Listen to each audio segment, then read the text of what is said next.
Cette fois-ci, pas d'image choc de blessés graves ni de spots télévisés effrayants.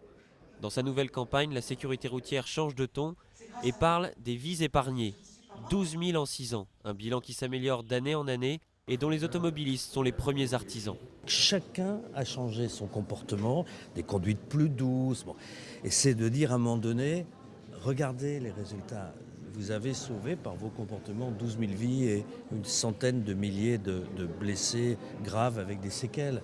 Donc ça valait le coup, ça vaut le coup, mais il faut évidemment continuer.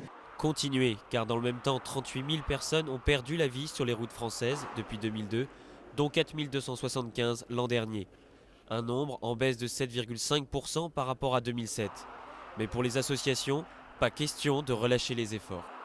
Je trouve qu'on n'insiste pas assez sur l'alcoolémie, qui est encore le premier facteur le plus aggravant en ce qui concerne les accidents de la route.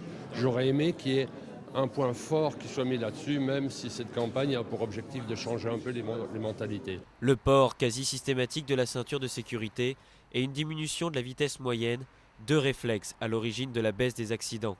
Mais à la veille de l'été et des grands départs, les risques se multiplient et cette campagne peu offensive pourrait ne pas suffire. Il faut maintenir l'effort et ça n'empêche pas des opérations de sensibilisation de notre part très très fortes avant le départ en vacances et avec notamment un dispositif de contrôle et de sécurité exceptionnel à cette période-là. Après 7 années consécutives de baisse du nombre de tués, le gouvernement ambitionne de passer sous la barre des 3 000 morts par an d'ici à 2012.